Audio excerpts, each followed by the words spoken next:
And fighting is intensifying around Israel's northern border with Lebanon. Hezbollah announced 9 of its fighters were killed yesterday, marking one of the deadliest days for the group since October. Just one day earlier, a senior Hamas leader was killed in a strike in Beirut. Israel has not confirmed whether it was behind that blast.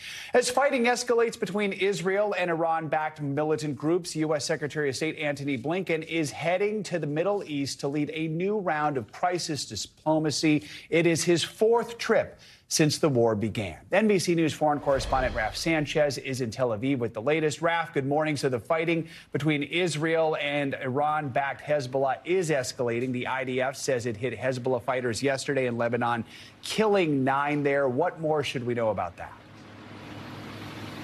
Joe, good morning. You should know that Israel's military says they are at peak readiness along the Lebanese border. As you said, 9 Hezbollah fighters killed yesterday, one of the bloodiest days for that group since October 7th, with this tit-for-tat fighting across the border. And in just the last hour, the Israeli military says more rockets fired from Lebanon into northern Israel. The military saying they have responded with mortar fire and with airstrikes. And the question, Joe, at this point is, at what scale will Hezbollah, that powerful Lebanese Shia militant group backed by Iran, respond to the assassination in Beirut? The leader of Hezbollah, Hassan Nasrallah, has said that any Israeli attacks in Beirut itself, in the Lebanese capital, would be a red line for Hezbollah. They say that this assassination will not go unpunished. But at the same time, it's not clear that Hezbollah wants to do anything which would trigger a full-scale war with Israel. Remember, Lebanon is mired in deep economic crisis. People are desperate inside the country, and Hezbollah doesn't want to be seen to be dragging the country into a full-scale war. But a lot of concern across the region and in the United States that even if both sides don't want a war, there could be a miscalculation that could lead to one.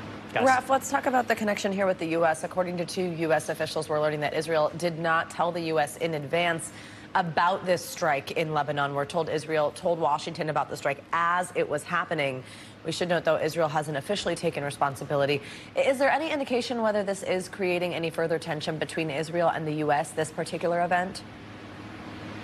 Yeah, it's a good question. So on the one hand, we haven't seen the U.S. condemn this strike. The U.S. has been openly supportive of Israel's campaign against Hamas, against the leaders who they say were responsible for the October 7th terror attack.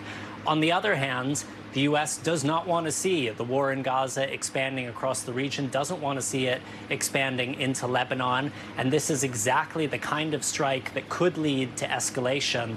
A senior U.S. official, his name is Amos Hochstein, is here in Israel today. He's sort of President Biden's troubleshooter when it comes to issues between Israel and Lebanon. An Israeli official tells me he is going to be meeting with Prime Minister Benjamin Netanyahu later on today to see what can be done to diffuse the tensions. But as you said, this is all coming ahead of Secretary of State Antony Blinken's visit to the region, and it comes in the aftermath of those explosions in Iran. Thanks for watching. Stay updated about breaking news and top stories on the NBC News app or follow us on social media.